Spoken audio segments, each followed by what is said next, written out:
Hit it. And nobody knows the truffles I've seen. Nobody knows my sorrow. Welcome, everybody. You didn't know I could go that low, did I didn't you? either. Look at your. Whoa. Well, this bass singer we have today is RobbyG, and I am Gina, and welcome to Sunday session. Yes. Sunday fun day. Mm-hmm. Way too many truffles. Is there such a thing? There's never such a thing. I forgot what we were doing, and then I smelled the truffle, and I was like, oh, there it is. Yeah, it's really, really great. This is going to be fun, you guys. Obviously, you got your cheese plate. Rob's going to go through it. Got everything truffle on that. And we are going to introduce you momentarily after that to the chef of the day, Chef Nate, who's going to cook with the truffles. So not only are we going to eat the truffles, we're going to cook with the truffles, and there's never too many truffles. You can never have way too many truffles. I wish you had smell-o-vision, but you all have these, most of you have the ingredients at home, so you're going to get the smell as well, which is pretty incredible. Very good. For those of you new to the situation, I am going to be sitting at the computer manning the little chat room. So if you have a YouTube account, feel free to send questions my way. We'll try to get them answered as we go. And if you don't, you can just hang along and hopefully get your questions answered. So I'm going to turn it over to Rob, who's going to tell you all about the cheese plate to start. Thank you, Gina. We have, the cheese plate has 3 cheeses and 1 meat. And for this one, we are going to tell you what's what, and then you guys feel free to munch and sip while you cook, because that's how you're supposed to do it. That's what Julia Child said. You're supposed to drink and cook. And we've got the truffle cheeses for you as well. The salami is a black truffle salami, which is actually from San Diego. It's from Angel's Salumi, and it's just a pork salami with black truffle. You have, I'm not going to pick it up, but the really soft creamy cheese is called fromage truffle, and it's a black truffle double cream from France. It's from the Rhone Alps. I would start with that one. The middle cheese, or the second cheese I would suggest trying, is this kind of chalky, softer one, and that is the truffle tremor. And that is also black truffle from Northern California, and it is 100% goat's milk. It is the sister to Humboldt Fog. Instead of putting a line of ash through it, they infuse it with black truffles, and the truffles do come from Italy. Speaking of Italy, the third cheese on your plates is this bad boy, which is called Bosqueto. And Bosqueto is made in Florence, in Tuscany, and it is it's a mix of cow and sheep's milk, and they infuse it with white truffles, and so it's going to have a really garlicky, kind of strong white truffle essence. The white truffles come from northern Italy. They come from Piedmont, so enjoy that. And then for the other accoutrements, we have truffle almonds. These are truffled Marcona almonds, a little twist on those. Fresh figs, apricots, and then this is a this is a truffle paste, and some of you also added this to your order, and Nate is going to do something fun with that as well. So start munching. If you have any questions, write them in, and we will answer kind of as we go with the cooking lesson here. Who's Nate, Rob? So without further ado, let's bring on the man of the hour. This is Nate Gibson. Hi, everybody. And Nate is our resident chef for the evening. I'm going to turn it over to Nate, and he's going to walk you through all of the fun recipes tonight. All right, so and we're going to eat and heckle. Yes, you are. First and foremost, in your guys' kits, there is a Ricotta Making Kit. So we actually started that before class. So all we did was we put our gallon of raw milk in here, heated it up with our citric acid. I believe you guys have rennet in there, cheesecloth, and it's all ready to go. We're gonna pour it over here. I might have Rob do that. Am I in the splash zone right now? You're very much in the splash zone. It's like it's like Busch Gardens. Yeah, you're in the splash zone. Gallagher. Yeah. So we're just gonna pour this over. Oops. Oh, that's cool. Be not afraid, Rob. So this is why we're calling it way too many truffles.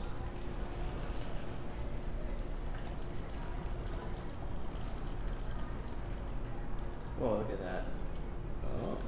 So there's all kinds of curds sticking to the pot too. All right. So we're gonna use the curds, the ricotta that we made later on, but for the meantime, this whey is, for our needs, is just as valuable as everything else. So the whey can be used in multiple different ways. Hey-o! Yeah. Oh gosh, this is gonna be a So the first one. Let the jokes begin. Yeah. So the first thing we're gonna do is actually, we took some whey out earlier, we chilled it. That's what this is right here. So this is just the chilled whey. And we're gonna take, I got some nice pork loin. So this is a center cut piece of a pork loin. I actually like this better than using pork tenderloin. So two different things. Pork loin's gonna be right against the back of the pig, and then the pork tenderloin's inside the ribs. So that's not gonna have as much fat in it. It's nice and lean. So I don't know, I'm a husky guy. I like things that have more fat in it. So we're gonna take this and we're actually gonna brine our pork in the whey. So when you brine anything, it's adding flavor to, it's almost seasoning your meat without cooking it. And it's bringing all the seasoning to the inside and to the middle of your protein instead of just seasoning around the outside. So we're gonna put this away back in the fridge until we need it again.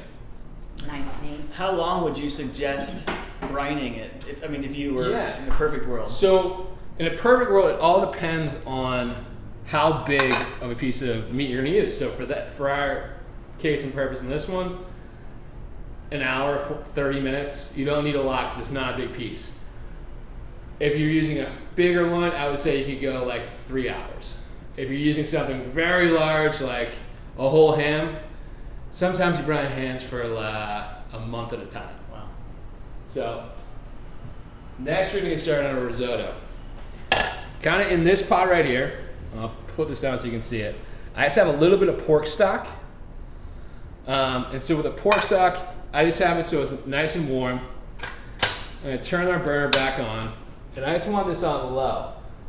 Reason behind that is when you're making risotto, you only want to be adding hot liquid to your risotto. Reason behind that, when you're cooking risotto, if you add cold water, you're slowing down the cooking process. So most people are like, oh, risotto takes so long. I'm like, well, it takes so long if you're adding cold water, you're stopping and going and stopping and going. You use hot liquid into your hot item, it's just never gonna stop the flow of this. So first thing we need to do is chop our onion. And Nate, a question comes Yes. in on the liquids. Like Yeah. you used a pork stock. Can you give other suggestions on what you could use? Can it just be plain water, or could it be? It could what just you do? be, honestly, it could just be plain water. It could just, you could also use chicken stock, vegetable stock. It all depends on what style you're making and what it's gonna go with. So we have pork stock because we're actually gonna serve some pork with it. So that way it's playing in both hands right there. Mm-hmm. But I'm also gonna show you certain things we're gonna add to that later to make it as you go. So here's a lesson on cutting an onion. Most people are very afraid of cutting an onion, and it's fine. It's scary. Makes them cry. Yeah. So one thing that I did for everyone to kind of give you a head start, I cut all the onions this way. So the ones you have at home are cut like this. All I'm going to do is I'm going to take the top off, and then with this, I'm going to take the peel right off of it. But all of this you can still use for a stock. This is still great with flavor, so I'm just going to put this right in our pork stock. It's like cheese rinds. Yeah. You're just seasoning as you're going, and you're just giving that stock more flavor. So all I'm going to do with this, cut it this way. I want to make sure I cut and leave the butt end on. So the reason you're going to leave that on is it keeps everything in place for you. So I'm just taking this off. Save the butts. Taking this as well. And then we're just gonna do planks and sticks. All right, so first thing I'm gonna do, I'm gonna put my palm right on top. And beautiful thing about a knife is it's this long. So most of you guys are gonna think you're just gonna go in and kind of jam like this. Start here and work your way down. So I'm gonna start up top just like that, and I'm just gonna work my knife in. So it's one motion. My palm's up here, this way it's not gonna slip, and I'm also not gonna get my hand. So I'm gonna do the same thing with this one.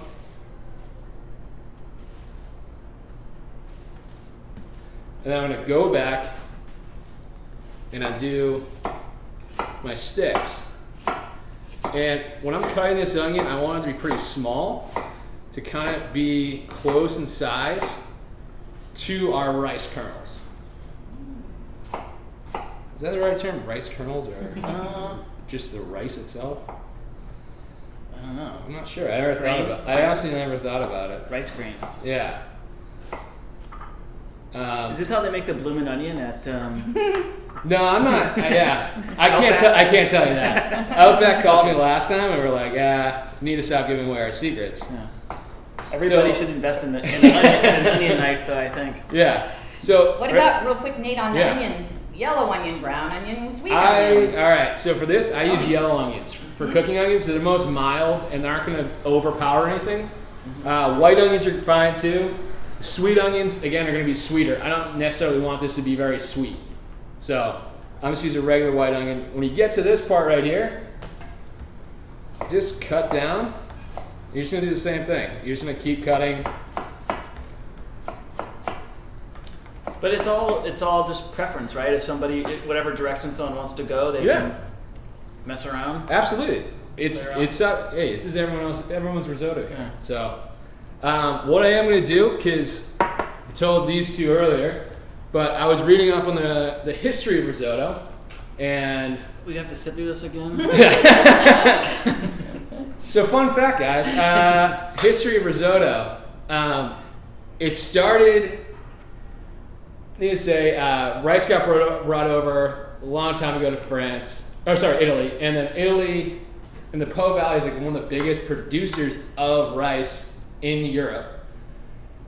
And a glass blower's apprentice, he would use saffron to tint the glassy blue, and then there was like a traditional wedding side dish of rice, and they used to just boil the rice. So he decided to put the saffron in, and became a big hit, and so that's traditional Milanese risotto is made from that.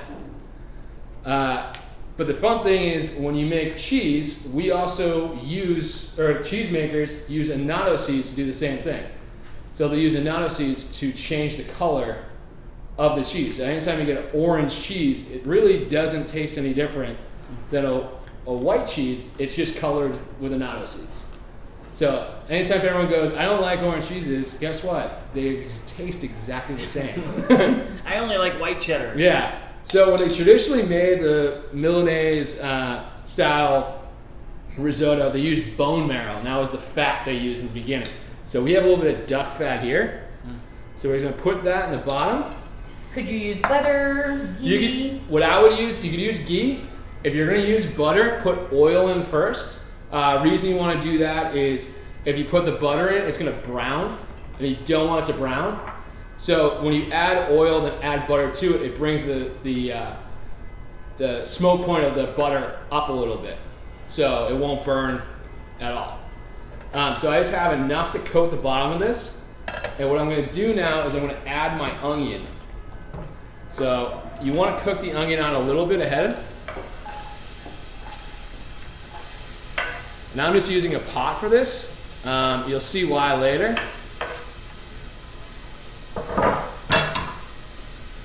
And then we're going to season with a little bit of regular salt. I'm always amazed at how much chefs say is a little. Yeah. Salt, you watch them all the time. Like, oh yeah, that's. They say just a pinch, and then they put 5 pinches in. I have big hands. That was just a pinch. So we want enough fat in here where it's going to cook these down a little bit. You don't want to cook them all the way, just a little bit so they get translucent. It already started smelling good. If you had smell-o-vision, you'd be sitting pretty right. And I'm just going to put this down here for a sec. All right. So our onions are cooking. All we're going to do now is we're waiting to put in our arborio rice. So there's a bunch of different rices you can use. You can also use grain to make risotto. Like we used to use farro, and we called it Ferrotto. I knew you liked that because like Ferrotto Baggins. Plenty of puns there. So all I'm doing is just cooking these down, and then if you can see, how fast can you zoom in here? Right around the edges. Without getting people sick. Yeah. Right around the edges, you start to get a little translucent. This is where we want to be. So now I'm just going to add in our rice. And I don't want to add a ton of rice in because you got to realize this is going to expand tremendously. The amount of rice we gave you a cup of rice. That should make easily enough for 4 people. So I'm just gonna add a little bit more. Or RobbyG. Or one hungry RobbyG. So now we're just gonna let that toast out. You want to toast the rice out and start getting a little nutty flavor to it. You'll be able to smell it in a little bit. While that's cooking, we're gonna talk about mushrooms. This is where I always used to screw up my rice-a-roni. Browning it part. Your San Francisco treat.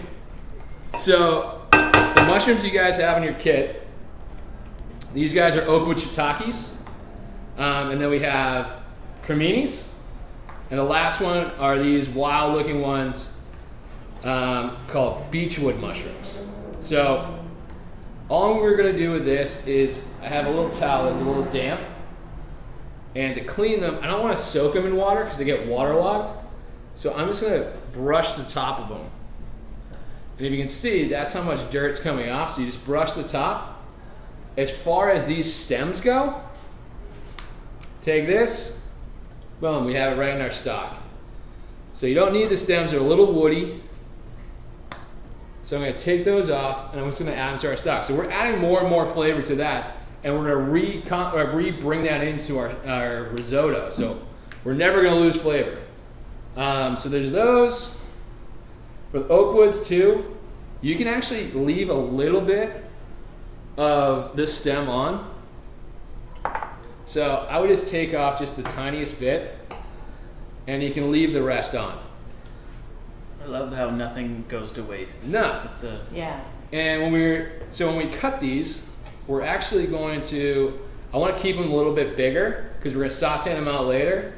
So probably cut them just like that. For these creminis, right in half. Quarter them just like that. I used to have a chef who would race us to see who could cut the most mushrooms in the most amount of time. It was just the best. Did you win? No, I did not. I cut myself. I was gonna say how many fingers were Take your left? time. Yeah, it was great. We won by a knuckle. So we're just gonna do these right now. We can start smelling right now. I can kind of hear in the pan the crackling of the rice. And you can smell it. It's starting to get nice. Smell that, Rob. Toasty. Nice Oh and toasty. my gosh. So I'm going to take a little bit of this white wine. I'm going to deglaze the pan with it. Deglaze the pan.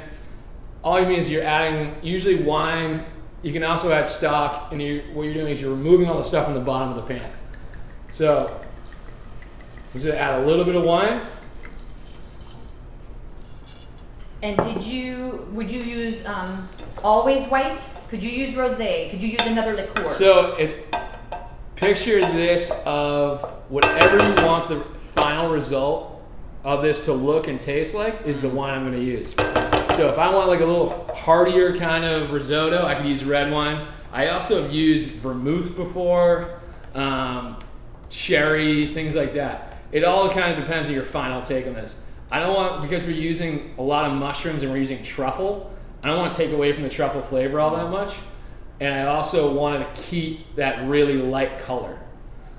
So we're going to do this. I'm going to turn the heat up just a little bit.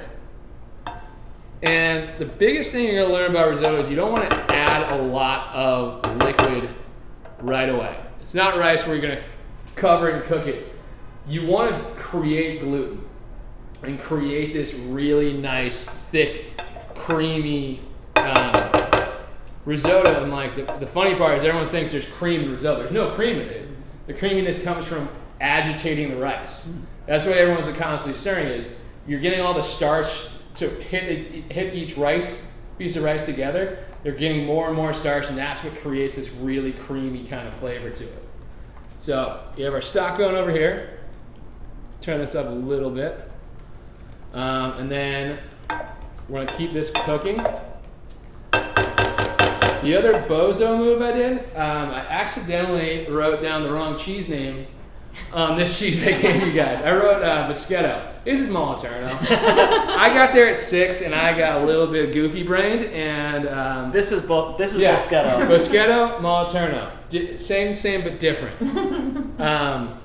Rob, you want to talk about the Moliterno? Yeah, we should mention a little bit about truffle, just kind of in general. Yeah. So Nate was cutting the mushrooms, which are they're related. They're all tubers. Truffles are unique though in that they grow underground. They grow symbiotically with tree roots, and it's no particular tree, but oak trees are a pretty common tree that they grow with. But they grow from a few inches to like a foot underground, and they're actually sniffed out by, it was originally pigs, which is interesting that we've got some pork tie-ins here. Yeah. But now they use dogs. The reason they don't use pigs anymore is because pigs developed a taste for the truffles, and they couldn't be trained to not eat the truffles, or they were just smarter and they just didn't care. But dogs are more gentle in these little hot spots where they find the truffles, and so they can be trained. And you have to be kind of gentle and ginger in these truffle spots because there's no cultivating truffles. They just go back to the same trees every year and hope that they grow there again. And so one of the keys is to not mess up that area around the tree. But there's lots of different types of truffles. There's probably over 100 different types of truffle, but the ones that you hear people like us talk about are winter white truffles, winter black truffles, and summer black and summer white truffles. And those are the 4 main types. And what stands out about them is their aroma. And white truffles tend to not be good for cooking. Black truffles are better to cook with because if you cook with white truffle, you'll lose all that aroma. So it's more common to see black truffle in cooking. The Moliterno, the cheese that you guys all got in your recipe packs, is a pecorino. It's actually from Sardinia, the island of Sardinia, and they used to use goats actually in Sardinia to find truffles. Really? They use dogs now, but they back in the day they used goats. It is 100% sheep's milk, which makes it a pecorino, and then it's streaked with black truffle, and they also put truffle oil in the cheese. So if you don't see truffle in your piece, you'll still get a truffle essence because of the oil. Yeah, it almost looks like blue cheese because almost inject it with the truffle. It's pretty impressive. It's veined kind of. Yeah. Everyone thinks that it looks exactly like a truffly blue cheese. So, believe it or not, all of our white wine is kind of out of here already. So I'm just going to move this around a little bit. I'm going to take this ladle. I'm going to start adding some of this stock to it. And this is the key, Nate. You said it always has to be warm. Always needs to be warm or hot. Mm-hmm. So I just add a little bit to this. And see how I'm not adding a ton? I'm adding enough where it's just going to soak it up. And when you kind of strain it from it, it's extracting more and more starch out of the rice, and it's going to make it creamier and creamier. Do you need me to do anything with this? Are we good? Yeah, I'm going to steal some of that whey, though. It's way cool with me. Yeah. Oh, I put another bowl in there to look cool. Yeah.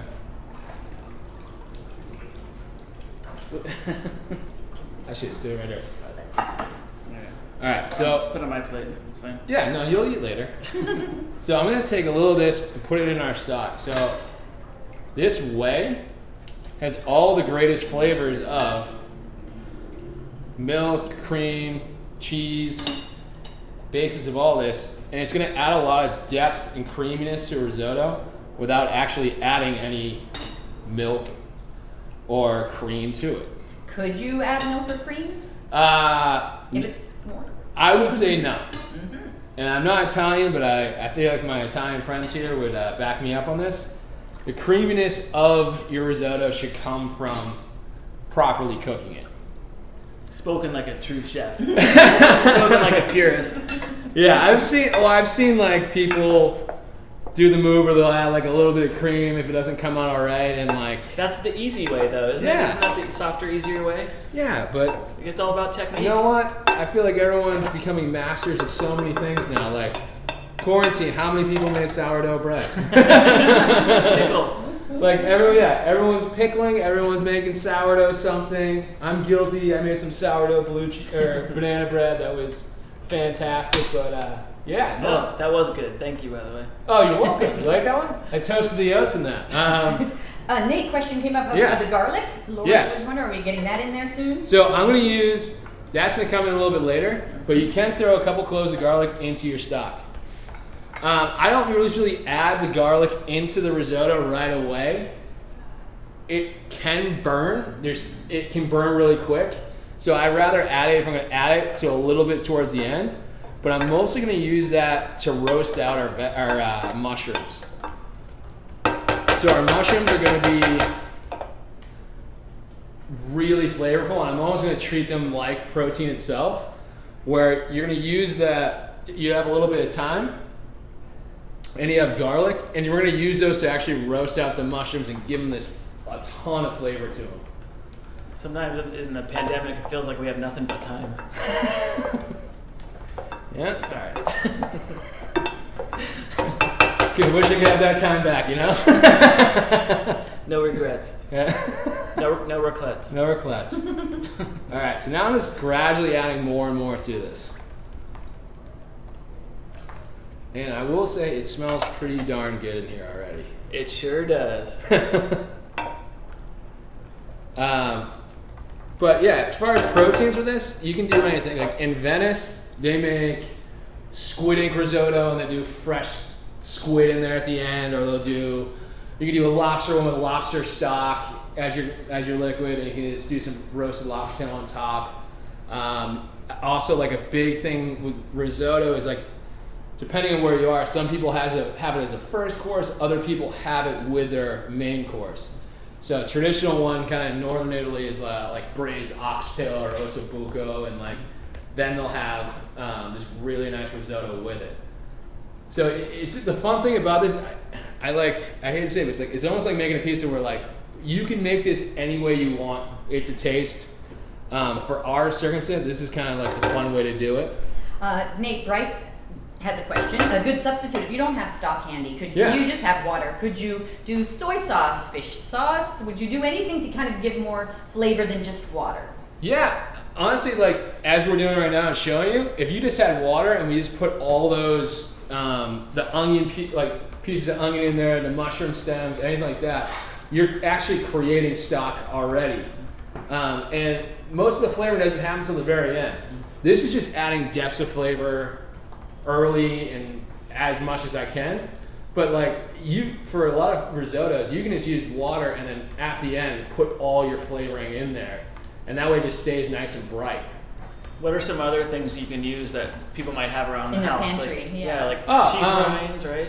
Oh yeah, Parmesan rinds are one of the greatest things ever. You can use one of my favorite things, Salami butts? Salami butts. Yeah. All right, you make the world go around.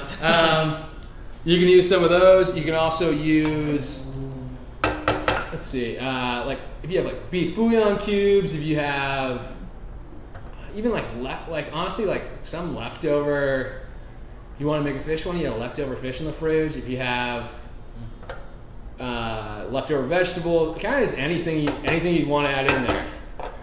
And Nate, from our good friend Kay Evans, Kristen, who's on often, welcome. How much stock should you be adding? You're doing kind of a ladle at a time, just as it soaks it up, or is there a you kind of timing? want. It's probably like a 4-to-1 ratio. So like for every 1 part of rice, I would say you easily want 4, if not more, parts of liquid. Because it's gonna take probably like half an hour to cook this. Mm-hmm. And we're using a smaller pot, and I'm going a little quick because as long as you're paying attention to this, it doesn't have to be this long, arduous, like everyone says 3-hour journey. I'm like, No.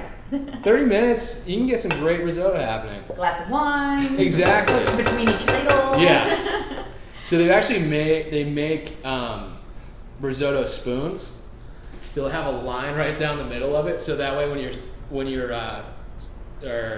stirring the pot, it actually has a lane that goes right through the middle. Oh, wow. See that creaminess? Yep. Let's see, Lindsay has a question on which we hadn't touched too much on the black truffle paste that we have there. Are we gonna do that later, or can people taste it now? You guys can totally taste it now. Absolutely. I would save a little bit because we're gonna toss it in the end of our risotto.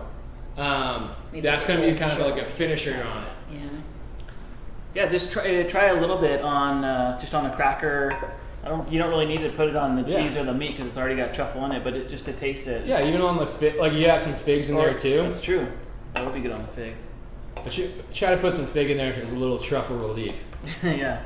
I love that truffle paste. I put that on everything. Honestly, I do love it. Mm-hmm. Yeah, I don't want to cook out all that great truffle flavor, and especially we're not using fresh truffles. Like I want to add it in towards the end and make sure it's nice and light. And Chef Nate, can you touch on that truffles don't want to be cooked, and this is why they put it on at the very end? Yeah, correct? so truffles are always at the very end for multiple reasons. One, you don't want to cook those. You want to put them over something warm. That way they start to release the oils in the dried mushrooms themselves. And like the other thing is they're not cheap. Like white truffles are, I think, $100-something an ounce. They vary, yeah. Yeah. I mean, some years they go for a couple $1,000 a pound. And Yeah. it depends on like the size and the shape that they come into. Yeah, I just read they found one that was 4 pounds and sold it for $65,000. Yeah. So the most expensive truffle ever sold was for over 100. It was a few $100,000. But it was like a pound or 2 pounds. It was a huge truffle that they found. Yeah. Is there a way, like, you know when pasta is done and you can throw it against the wall and it'll stick? Is We there a can way totally throw this against the wall. Is there a way? Yeah, I want to try it. You want it's all about the taste. Okay. But you made a good point with pasta. So pasta, we use the term al dente. Yeah. With the rice, you'll be able to taste it. It's gonna be the same thing. It's not gonna be like when you cook and steam the rice out where it kind of cooks evenly. It's gonna take a little bit to get into the middle of the rice, and I always just taste as I go. I just know for a fact we're not there yet, but it should have a little bit of bite to it, and when that happens, you're probably like a good 5 minutes about being out from it being done. So how are we looking texture-wise then? So texture-wise, as of right now, Looks like I gravy. just added a little bit more stock to it. But as you can see, there's not a lot in here. And I'm still moving it around. But it felt like the liquid is just incorporated into the rice. It's almost falling around. And like what Rob said, it looks like gravy.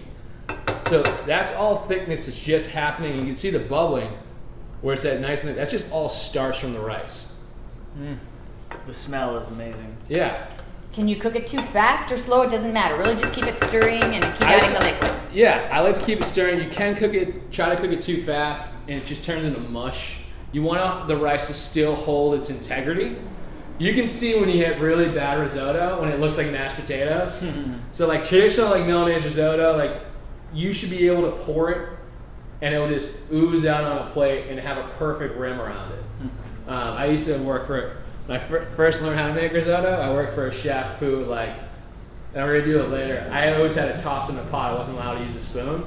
But you develop some great forearm muscles. Also, you get to wear a lot of risotto on your shoes. So you'll get to see, it's like Venetian style. Like they cook the whole thing in a pot, and they'll throw it up to the ceiling, and it'll pop right down in the pan. And you're just elongating, and it's just all about making that starchy texture to it, making the creaminess to it. So I notice you're always referencing all the northern Italian regions and areas when you talk about risotto. Yeah. Is it mostly?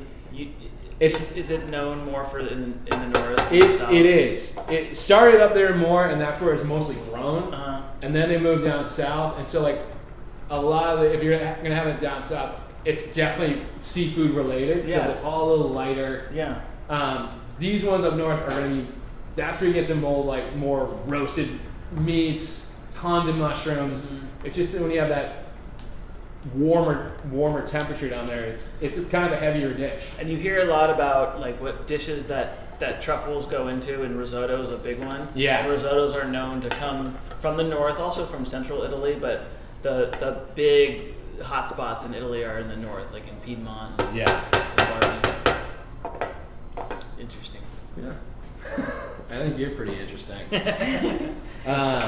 Did you get to go on a truffle hunt ever, Rob? Did you? We didn't go on a truffle hunt, but we've gone to they have a truffle market in this town called Alba, which is in the north, and it's a sister city with Asti, which is where Spumante comes from, and it's in Piedmont. They have the famous white truffle, the winter white truffle comes. It's also called the Alba truffle, named after this town, and they have I think the biggest truffle market in the world is in this town of Alba, and they've got a bunch of truffle shops there. And it's always during truffle season, which is October, November. And so I haven't been to the actual market, but I've been to the town where they have a bunch of shops. And then they put on you can go truffle hunting with awesome. these crazy truffle hunters and their dogs, and you go out in the middle of the night and you sneak onto people's property and try not to get shot. All right, so we're actually getting a little bit closer, and you can kind of see it almost has like an oatmeal cream of wheat kind of thing going on. So we're gonna give this a little try, and just to check the texture of it. Here you go, Rob. All right. Looking for al dente, yes? Yes. It's like, is there something alive in there? Oh, don't worry about that little guy. It's very al dente. But it's still, see how it's getting a little softer? There's so much flavor in it. Ton of flavor. So this is just kind of telling me that it's probably gonna be done in the next 10 minutes. That being said, that means I want to start cooking our pork. So let me put this over here. This is good to put hot stuff on, right? Yeah. All right. We'll find out. All right. Actually, put a little Whey in here. So now I'm gonna get this cast iron pan hot. We're gonna start cooking our pork. So let's take it out of our little bath. It looks delicious. So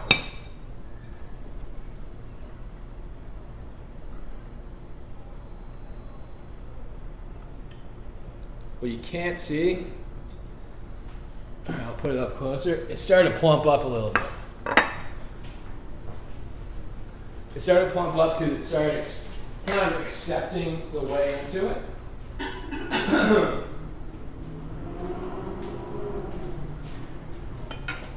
So I'm just gonna dab that with a towel.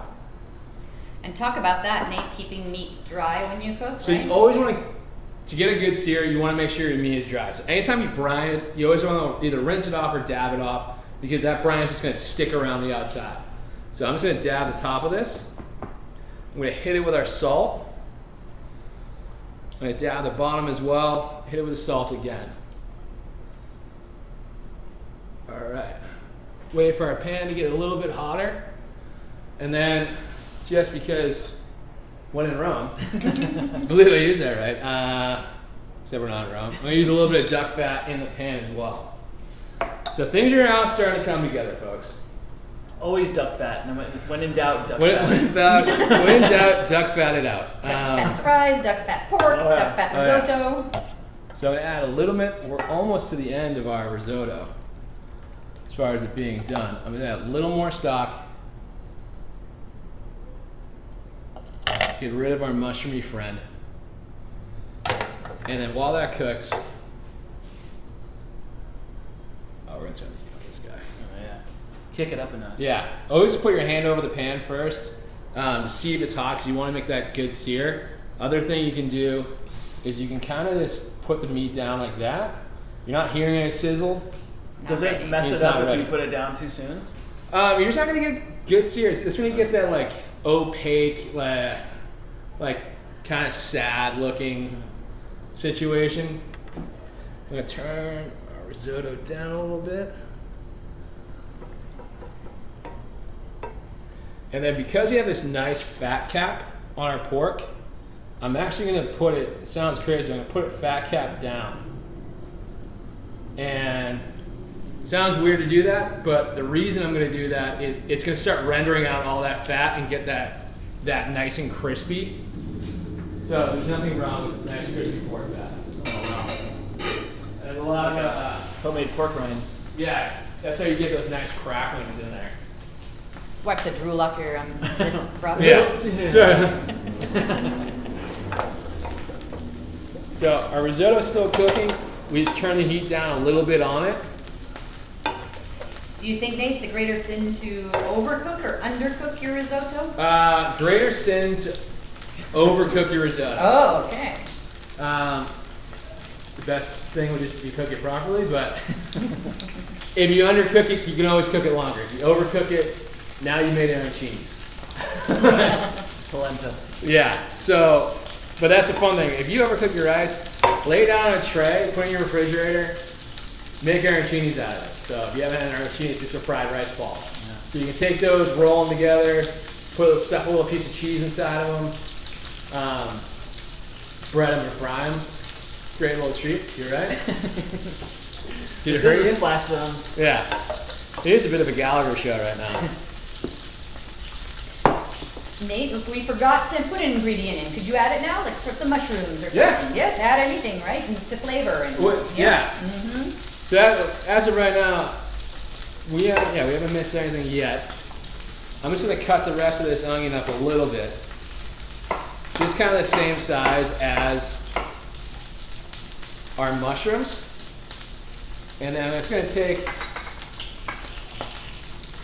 our garlic and just do a quick smash. So all I'm gonna do is take your knife, flat side, use your palm, watch yourself, and it opens it up a little bit. Versus mincing it or chopping it? Yeah, I don't want it to mince it because I don't want it to burn. I'm using it really, like mostly as flavor. Don't be scared now. I don't want to end up Like me? like the Joker, Freddy Krueger. Yeah. So I'm just gonna push this down a little bit more. And if you can start seeing that, Oh, that's pretty. yeah, it's start getting that nice caramelization on it. And are the chives still coming? Oh yeah. Okay. Everyone, don't be afraid now. Okay, everyone's excited about the ingredients. I know. So. This is where it's gonna all come together. So I'm gonna press down again, just kind of give this a little head start. And as you can see, Gorgeous. just like that. Now we're gonna cook the rest of the pork.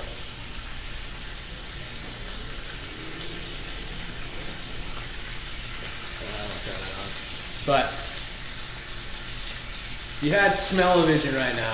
We're in a very good place. So continue to move this around. You don't want this to stop. But letting it sit, Nate, people do think that you don't have to stir constantly. No, as long as it's, if you see, nothing stuck to the bottom, it's nice and clean. That's a sign that you did a great job as far as stirring it. Wasn't too hot, pan wasn't too cold. So you did a great job, is what you're I saying. don't want to toot my own horn, but I did a pretty good yourself on the job. back. Yeah. You said great. When wrong. No. So we're gonna keep cooking the pork. I'm just gonna press that. I'm using a grill pan. That way, it just gets a little nicer lines on it. Did you mention where the ingredients came from? Like where the pork came from? So pork is actually from Cook's Pigs. So you guys ever know Cook's Pigs? One of the best. They actually won best pork in the country a few years back, out of I think right around Alpine or Julian. Nicest people you can meet. We used to get at the restaurants out here. We used to get full pigs and break them down. Yeah. So most butchers or anything like that, they're all going to use Cook's Pigs. They do a great job with it, and you can tell this by the sight. There's good marbling, and by marbling I mean the fat inside the meat. So it's nice to have the fat around the side, but inside you always want to have a little bit of like some marbling in there. It's almost the same thing as a steak. That marbling is going to keep it nice and juicy in the middle and add a ton of flavor to it. So we're just going to, Oh yeah. we got this. So now I'm just gonna flip, get that, you know, steakhouse crosshatch on there. And as soon as we flip it over, is actually where we're gonna add our mushrooms to it. So mushrooms are great. They do take a couple minutes to cook. So we're gonna plan this all, I think, pretty well where it's, as the meat's resting, we're gonna cook our mushrooms, we're gonna finish our risotto and plate everything together. But as you can see, we only have two portable burners right now. We're doing a pretty good job as far as maintaining our time and seeing how many things we can put on at once. It's all about this timing. So don't be afraid.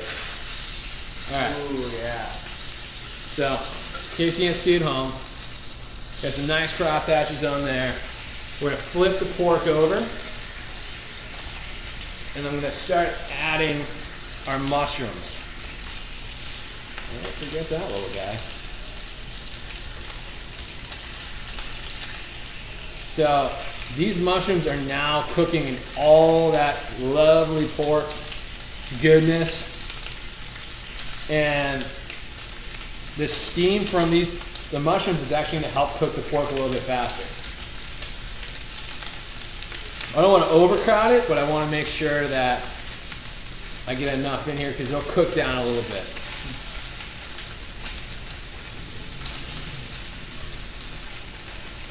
And I just want to put a touch of salt just on the mushrooms and not the pork itself. Just going to go right around. So again, guys, we haven't done anything crazy yet. We're searing pork. It looks pretty beautiful. Like, this looks like a beautiful bed that I'd love to sleep in. Bed of fungi.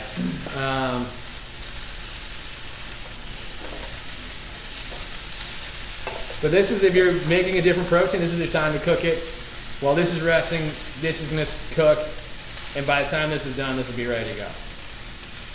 That's got to be just about done. Oh, I pretty much have the heat off right now. So that's a lot of Italian chefs. As soon as it's al dente and just past it, they turn the heat off and they just let it sit. They want it to cook the rest of the way without heat on so it won't overcook. It'll be just right. And then they finish it with their butter and everything else right at the end. That's when you see them really stir like a madman. Yeah. Or a mad woman. So what do you have left for ingredients? So things we have left for ingredients, we have a little bit of onion, which we can add right now. So I'm going to put the onions right on top. We're just layering flavors right now. I still have our garlic left and our chives. So we can do a little chive demonstration. So, nice green chives. I'm just going to cut the, move this out of the way. I'm just going to cut the very ends of these stems right off. This way I'm starting it so it's nice and even. And I've seen people before use paper towels and roll it up into a roll. You can do that. I just like to make sure when you're using anything, cup your fingers back. That way the knife is nice and flat against it. And you're just going to make, I like to call them chive bubbles. So it actually looks like bubbles of champagne. And go as fast or as slow as go as slow as you need to on this. I've done this a lot, so I can do this and look at you at the same time. And I can do it backwards too, but it's just more how comfortable you feel. So we're just getting our garnishes ready.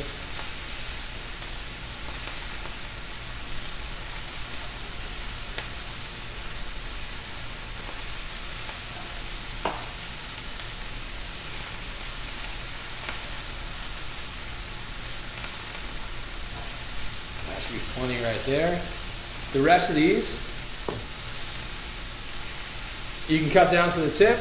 I would save till about here. And the rest of that, you can make chive oil. You can toss it in your eggs or anything like that. It's going to turn our meat a little bit. Start moving our vegetables around. The stuff that's on top, on the bottom, stuff on the bottom, on the top. Show that mushroom looks so good. This one? Yeah. So this is those beechwoods. They're super fun. And they have a ton of nice meaty texture to them. That's a great thing if you're a vegetarian and you want to make a substantial, filling risotto. Mushrooms are great. You're gonna add that void. They're gonna take away or add that protein kind of flavor to it. They kind of have a bacony flavor. Yeah, especially if you're adding in like other components to it. Yeah. Something smoked, like you could add a little smoked butter, and that will actually make it even more intense. Just gonna grab a plate and put our pork on. Like some of the onions, even truffle, they all have like a umami thing going on, which is Plus, it's just a fun word to say. umami. Yeah. And when you're talking proteins, I know you touched on it, Nate. Chicken, you name it. You name it. Could you do fish? You can do fish, you can do steak, you can do braised meats, you can do no meat at all. Do a roasted, nice big roasted pumpkin. Hey, you can make pumpkin spice risotto for all I care. That's kind of like how much say you have in what you want to do. And it's just cooked rice like this is used in so many different cultures for different things, like rice pudding or anything like that. And it's just based off of the same idea of just cooking rice and using that starch from it. Wonder if you can do halloumi, like a grilled Greek cheese. That would be great. Would that be interesting? That'd be really good, Robbie. There's some olives on top. All right. So I'm just feeling our pork to see if it's done. It's getting close. So if you have really nice pork to this, you don't have to cook it all the way through. That's the other thing. You can cook pork medium rare. I always suggest cook it medium. That's kind of the sweet spot in it. Well done is when you get it real tough and tastes like leather. So I'm going to take this out.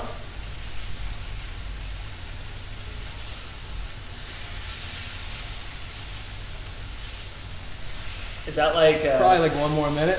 Yeah. when you feel cheese to see if it's ripe all the way through? Is that what Yeah. you're doing? Exactly. Wait, isn't it? Well, Nose, cheek, chin. It's yeah. Everyone has like right here is this, right here is that. I don't know what to tell you. I think it's with anything. After you do it enough times, you kind of just know. Yeah. Another, if you're really curious, if you stick something in the middle, kind of pull it out, check the color of the juices that come out. Oh. They're a little bit clear. That means that it's cooked. Especially in chicken, if you do that, you have clear liquid or clear juices coming out of the chicken. You know it's cooked. You don't have to cook it anymore. Yeah. That makes sense. Yeah. So we're gonna wait for that. Stir this risotto one more time. Pull this guy out. All right. Now we're gonna get into the garlic. So I'm gonna put this roasted garlic or the garlic in there to roast real quick. I'm gonna put a little bit of this thyme in there. I'm not gonna cut it up. I'm just gonna put it in whole. This way it's kind of easy to take out. I'm not worried about the stems or anything like that. And I'm gonna take a little bit of butter. Just a little bit. Actually, let's deglaze this first. So I have a little bit of that reserved pork stock. Could you use wine again? You could use wine again. I prefer the stock because it's gonna actually create a sauce. So it's just cooking down on its own. I'm getting all the fun bits of the pork off the bottom. The mushrooms are gonna finish off. And because there's so much fat in that stock, it actually adds a good amount of gelatin to this to make like a nice substance. So I'm gonna turn this off. Wine wouldn't be as good because it wouldn't be as thick. Is that kind of like Also, you don't have a lot of time to burn off. You could do wine and cook it a little bit longer, but you don't have enough time to burn off a lot of that wine flavor. So I just added probably like 1 tab of butter. So something like that. Some would say enough to feed a family of 4. Oh, perfect. But I'm just gonna add this in here, and it's just kind of gonna finish on its own. I'm just gonna move it around a little bit. That way it doesn't break on me. There's no such thing as too much butter. No. All right. Here's where we're gonna finish our risotto. So no one be afraid now. So it's been sitting. It's soaked up the rest of that liquid. And I'm gonna add a tiny bit of butter to this. I'm also going to add, and we gave you in your kits, a little bit, let's rip this off, Oh yeah. a little bit of truffle salt. So I didn't put a ton of salt in when we started, just so I could add a little extra salt at the end. So we've added our truffle salt. This is going to add a ton of truffle flavor. I'm also going to take our truffle paste. I'm going to add that in. So here's some more truffle flavor. Looks like a little caviar. It does look a little like caviar.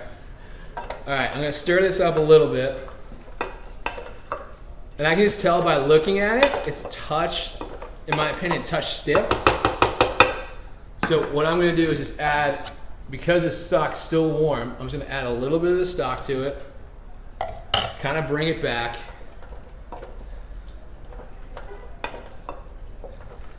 And that's like the benefit of not overcooking it. Of Exactly. undercooking it a little bit. You want to undercook it just a tiny bit. More forgiving. Exactly. I'm gonna add a little bit. It's just like you're cooking pasta too, where you always want to keep a little bit of the pasta water sauce on the side. See, this is looking great. See how it's not too thick, not too thin, all combined. So at this point is when I'm gonna add my chives. Robbie, I got a perfect job for you. Oh, sure.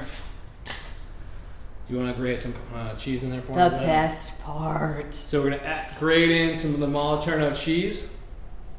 Tell me when to stop. Never. Yeah, just keep going. Do what feels right. I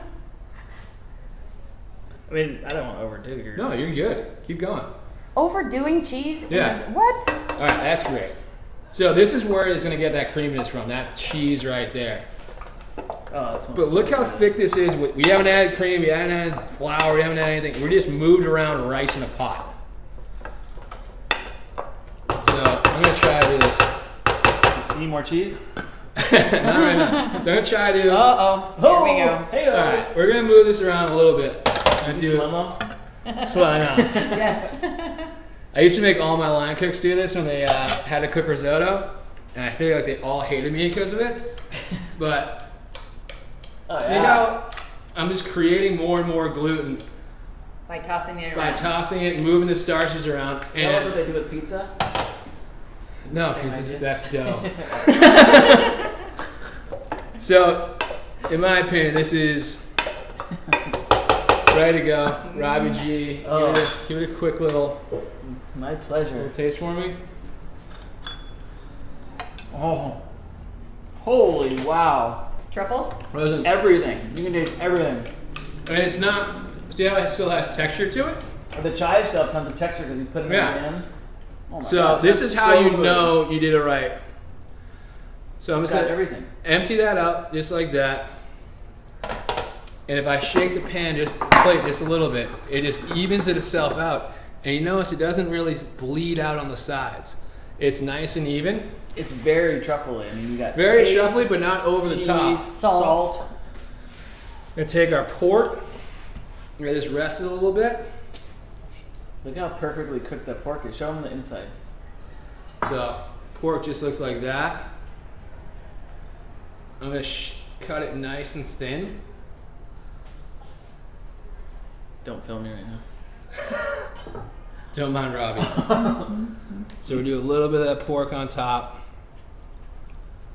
Cooked it more medium rare. And then I'm gonna take got the spoon right here. Now we're gonna take our mushrooms Man, smell on that. and we're just gonna put them right on top of that. Gina, where are your forks? Behind you. Yeah, where are To your the right. shovels at? To the right. So this, by adding that butter, that pork stock, it's gonna make this so much more meaty as well.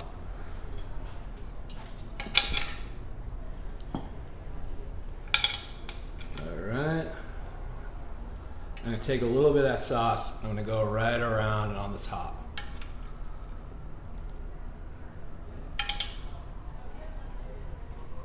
Alright.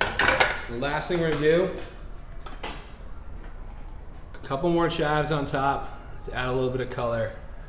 And then this, because why not use it because we made it. Oh yeah, forgot about that. That little guy. We're just gonna crumble a little bit of our fresh made ricotta right on top of that too. Oh. And that, my friends, is a little bit of risotto with nice pork. Yeah. May I please? Go for it, sir. May I? Absolutely.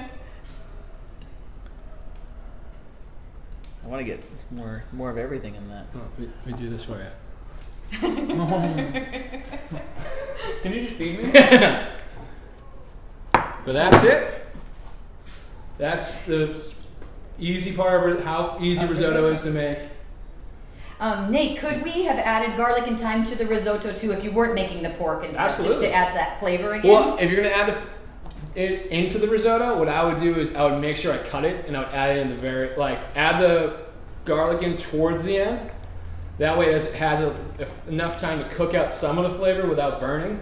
And the thyme, I'd make sure I got really nice and small. Then the thyme you could actually add when you saute out your onions right in the beginning. That way it has time to cook out. But Did we talk about the cheese at the beginning and how you set that? Or is there a point? oh, the ricotta? Yeah. Kind of, I feel like everyone uses ricotta and wants to make homemade ricotta at home, and like you don't have all the utilization of all this whey, like what to do with it next. And I know in Italy, that's what they give to all the pigs to make prosciutto. Mm. So for this, we've used it now inside a risotto to give a ton of flavor. We brine pork with it. You can also put it I've even seen people put it in like their garden because it adds like a little bit of protein to the vegetables. Bread starter. Bread starter Right? is good I as wash well. my hair with it. Oh yeah. That gives it a little the sheen. mouthwash at the end of the night. Yeah. Well, the idea for this class spawned because you were talking about all the things you can do with whey Yeah. when making a fresh batch of ricotta. And Yeah. it's so easy to make a fresh batch of ricotta. Just you had a gallon of milk, We right? had a gallon of milk, citric acid, a little bit of salt, and then a little bit of rennet. And we just Heat it up, basically. heat it, leave it alone, strain it. And then from there, we've been able to make all these things. So now we have all this whey that we can do all that stuff with. Yeah. Can you freeze it? in your Absolutely. tubs? You can freeze whey. The other thing with this risotto, when we got to that al dente stage where we stopped it, if you put that on a sheet tray and lay it out, instantly chill it, now it's at that perfect stage where if you wanted to make it ahead of time for the next day, all you have to do is just finish it off. So that's what we used to do in restaurants. We used to par cook our risotto, so that way we just finished it off. And it only took 5 minutes. Ooh. So there's a little party trick if you want to do it for the night risotto for all your friends, whatever, and don't want to stay in the kitchen for 45 minutes. Par cook the day before. That way, when you're going to go cook it, it takes 5 minutes. All you're doing is warming it through, and it's perfectly done by that point. No way. Mind blown. Well, I was under the impression that it took a lot longer to make risotto. I mean, I thought it took hours. I thought. I'm telling you, man. But you Yeah. So proved that me was wrong. just an hour, but we were talking around and Yeah. everything, and And you had like 25-minute spiel about cheese, so it took probably 15-minute risotto right there. Oh. Yeah. Well, Nate, I think we got everybody's questions answered. Everyone's loving the whey jokes. It's way too many. I know. There's way too many jokes. I guess from all of us here, from Oh, Nate, yeah. Bravo, Chef Nate, Rob, Professor McCheese, and Taster. me. We want to say thank Yeah. you. Eat up. Not bon appetit. Manja? Manja. Manja. Thank you. Arrivederci. Enjoy your risotto. Thank you for tuning in. Oh, super appreciated. Next one up is going to be a Champagne Wino Wednesday. Is that what it is? Yes, so the exciting. bubbles. We go to the Yeah. bubbles. Yes. So thank you, everyone. Appreciate it. Enjoy. And until next time. Bye. Bye, everybody. Thanks, Nate.